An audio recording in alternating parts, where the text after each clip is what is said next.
Hello and welcome back to Payday 2 101 with your host, as always, Mah-Dry-Bread. Today we're going on to the Deathwish Handyman build. If you'd like to see this build in action before you watch the rest of this video, on screen there'll be an annotation that links you to the gameplay video of this build. This is probably my favorite build I've ever made. I've been using this one for a very long time and I really like this one. The idea behind the Handyman build is to take a lot of utility items while still being very effective in combat and having a lot of team buffing skills. This allows the rest of your team to focus a lot more on combat-oriented skills, so that you can get all of the utility stuff out of the way with one character. I of course couldn't get every single utility item, however we have most of it, and it's the most frequently used things. So onto the actual build. As you could probably guess, we have a lot in Technician here. So, I've gone over most of these in the Technician tree video. If you haven't already seen the Technician build video, it's in the playlist. But it's the same general stuff here. Get the drill upgrades, but never get Silent Drilling aced. Never ace Demolition Man. Ever since they gave us the ability through Hawk's HUD to inspect players, I've noticed that a lot of players actually ace Demolition Man. I just want to remind people, it is completely useless to ace. All it does is give you extra deploy time by 20%, it is super useless, you do not need to spend 3 skill points on this. Aside from the basic stuff, you know, getting Rifleman and Sharpshooter so you're more effective with Sniper Rifles, or the Car 4. And there's the Steel as well as our drill upgrades. We want Shape Charges aced so that we can use our first utility item of the C4, or Shape Charges, to blow open safes and doors, which is very useful. And we have Bulletproofed aced. Between our tier bonus and the ace bonus, the entire crew will get their armor back 35% faster, 50% faster. They also have Die Hard aced. Over here in the Enforcer tree, which is our second biggest tree, we'll see that we have Transporter aced because everyone should have that. We have Oppressor aced, mostly just to fill out the tree a bit.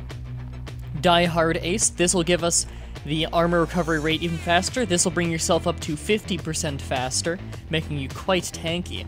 We have Shotgun Impact aced and Shotgun CQB basic, so we have almost all of the shotgun perks that we need. This does mean that you are very effective with the locomotive. Stun Resistance aced, Basic Tough Guy, Basic Berserker, which we'll talk about in a moment, and Basic Portable Saw. Remember, only ever get Basic and Portable Saw, you'd never want to ace it. It's super expensive for one blade, which you could just use an ammo bag for. Berserker has great synergy with Portable Saw. It does suck that we won't have the points left to ace Berserker, because Berserker is a very nice skill to ace.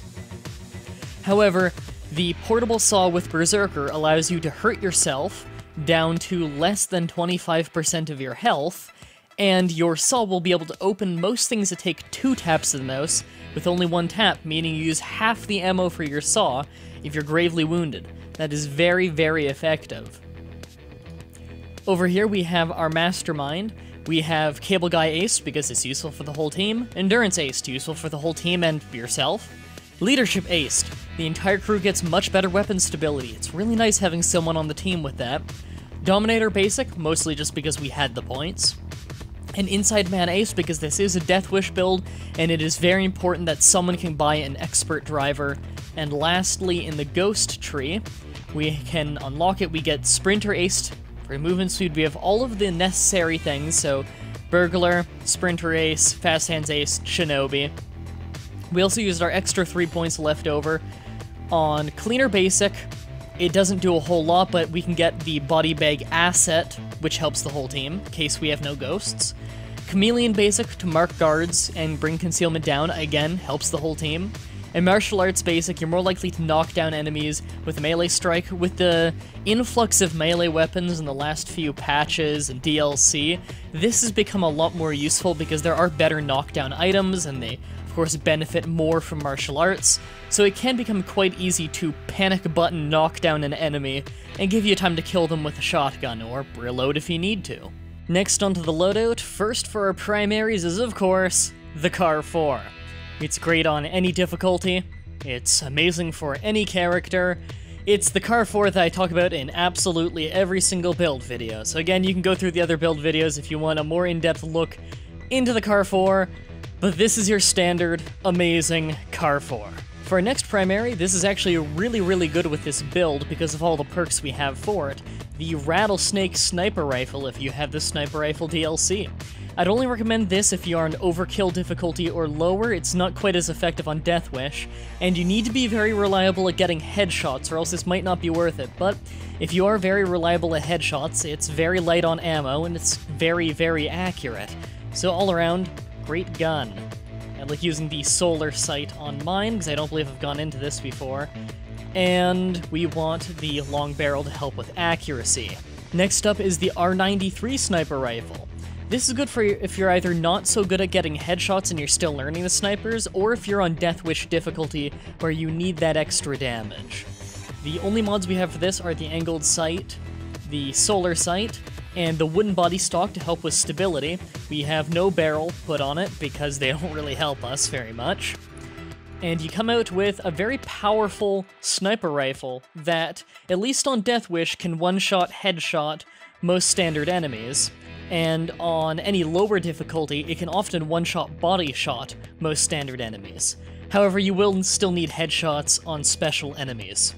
Lastly, for primaries, if it counts, we of course have the Buzzsaw, the over 9000 Buzzsaw. This is your amazing utility item for opening up doors and whatever else you need to open up, deposit boxes and whatnot.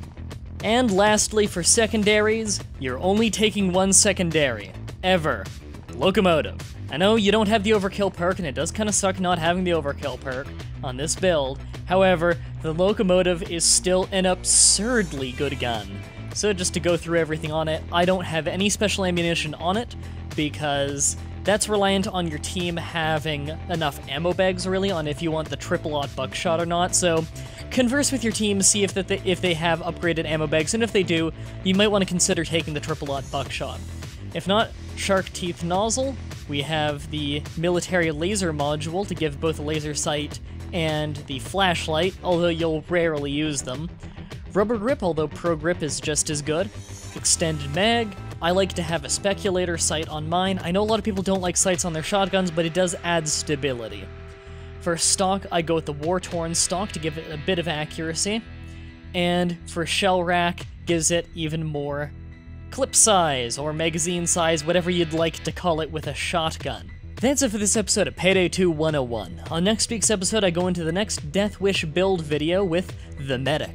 If you're interested in this series and would like to watch more, a link to the playlist will both be on screen, as well as in the description. This series is ever updating as new patches change the game, so I'll keep you guys up to date. If you're looking for some teammates to play with, why not join in my Steam group linked in the description? And if you want to keep up with me, I have my Facebook fan page and Twitter linked down there as well. Feel free to request I talk about anything in the game, as long as I don't already have a video on it in the playlist, and I look forward to seeing everyone's feedback. If you want to see me play some more Payday 2, click the video on the left to see my series Payday 2 A Journey. If you want to see a different game, the video on the right is my newest Let's Play. That's it for this video. Thank you all for watching, and until next time, have a nice day.